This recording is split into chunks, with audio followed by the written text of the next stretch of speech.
Hello again, YouTube. This is the Truth Blaster blasting you with the truth.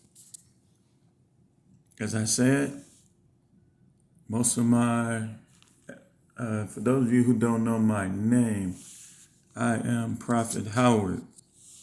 And as I like to say, I'm not a prophet because you said I could be.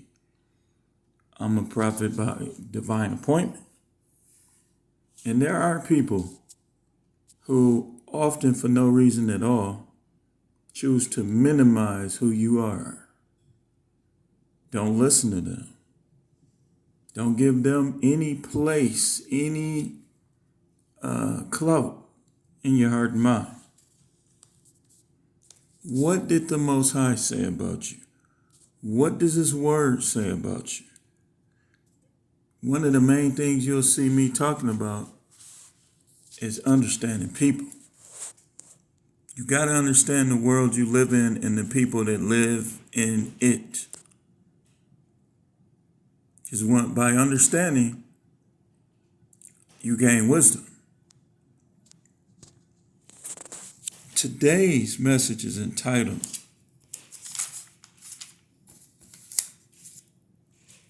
"The Church Has Lost Its Flavor."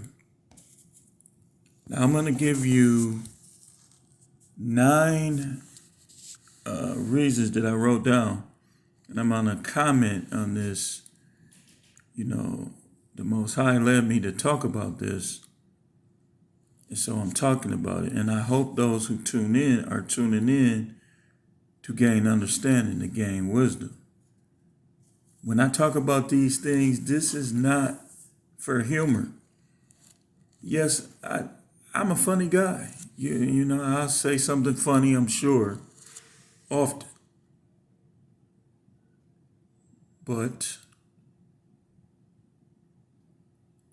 that should not be the reason why you tune in to this. You should tune in to learn. And you will. This is the Truth Channel. The Truth Blaster, Prophet Howard. The word says, "Is not my word like fire, like a hammer that breaks the rock to pieces?"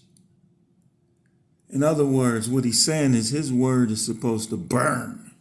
It's supposed to hurt.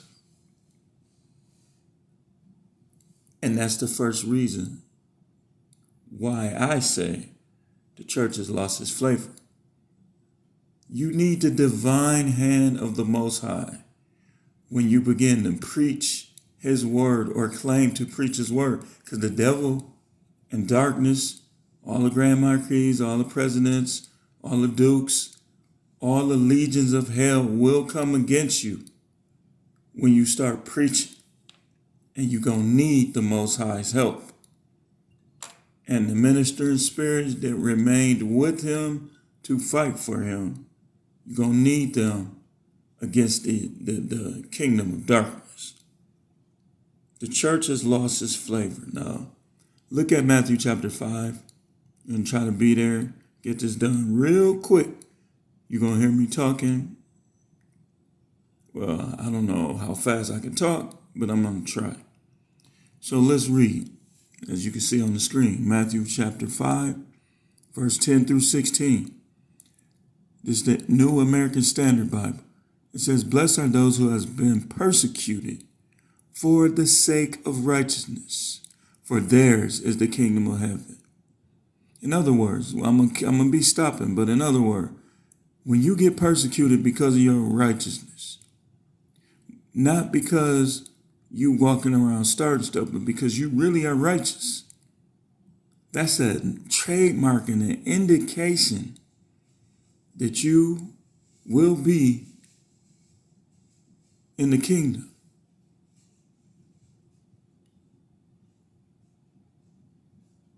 It says, "Blessed are you when people insult you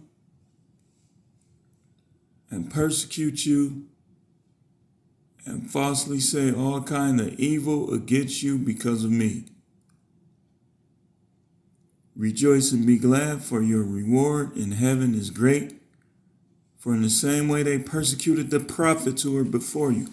Now, you heard me say that I'm a prophet. If you claiming to be a prophet, anybody that'll hear this, and you are not being persecuted, everybody like you, everybody respect you, everybody bring their best to you,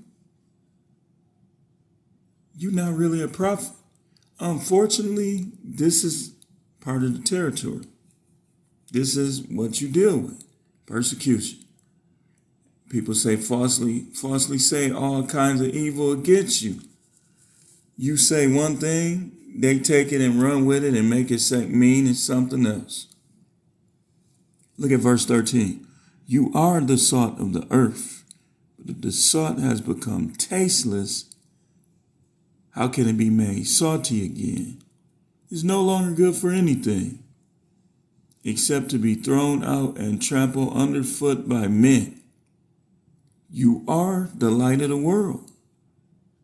A city set on a hill cannot be hidden, nor does anyone light a lamp and put it under a basket, but on a lampstand, and it gives light to all who are in the house. Let your light shine before men in such a way that they may see your good works and glorify your Father in heaven. Now, let me first say, it's not being a little punk, being a little weirdo. It's not what this is talking about. What does salt do? Salt gives the food more flavor.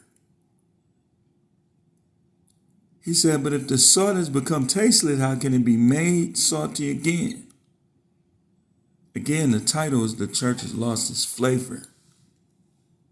You are the light of the world. When you come in the room, people should get quiet.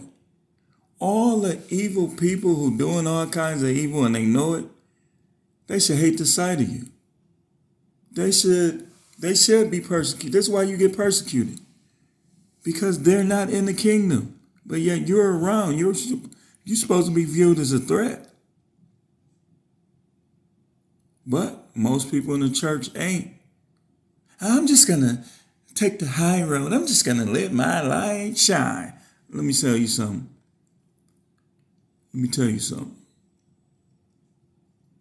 Most of these people on the earth have a spiritual stigmatism. Your light is supposed to burn them. Moving right along. Oh my goodness, look at the time. 7 minutes already. We dictate to the world. The world is not supposed to dictate to us. I don't care how many super chats any of you YouTubers get. The scripture says in Matthew 6:19, lay not up for yourselves treasures upon earth, where moth and rust doeth corrupt, where thieves break in and steal. But lay up for yourselves treasures in heaven, where neither rust doeth corrupt, and where thieves do not break through nor steal. For where your treasure is, there will your heart be also. We who belong to the Most High often go through trials on this earth. Until we learn these valuable lessons, that our treasure is the Most High, His heaven, praying to Him, then us who really belong to Him will never experience that massive earthly blessing. You just ain't. These cars, these houses are merely recreation. But our life is in the Most High. So all of these YouTubers getting all these subscribers,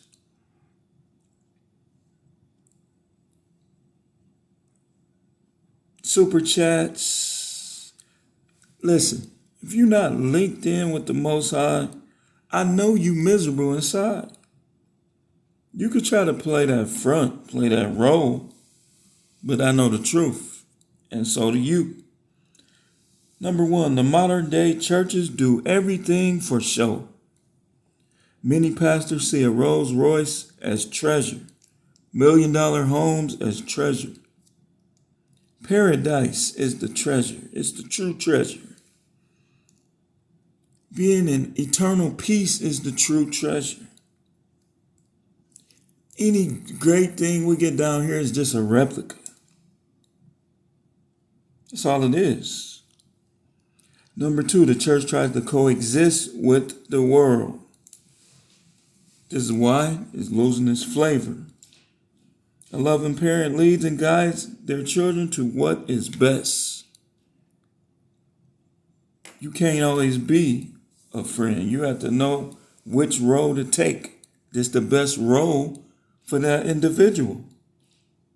Number three, the church treats sinners bad. You treat them bad. They might not have the same clothes. They might not have the best clothes. When you come to the Most High, it's usually during and after a whole lot of bad decisions. They treat sinners bad. We're supposed to reject their evil ways, yet still show love.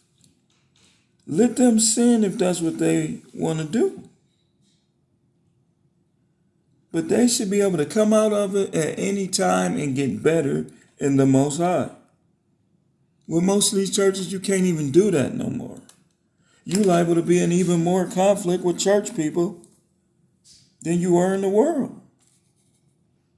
And that's what led me. I was noticing that people in the church are trying to beef with you too. Again, like I always tell you, it'll be a part 2 if this cuts off. Right now I'm doing this on my phone. Like I said, you're supposed to reject their evil ways, yet still show love. Let them sin if that's what they want to do. But if they choose to come out of it, you should be righteous enough, wise enough to help them do it. Love from a distance. While you know you shouldn't trust them, especially if they're a thief, but give them a chance to change. Help them change. If embrace is what they need, embrace them. Some of y'all are just some cowards. Remember, the cowardly ain't gonna make it anyway.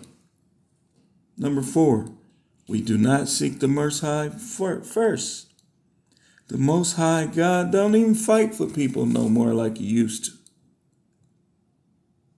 Because we not willing to fight for him. We not willing to, when that job just always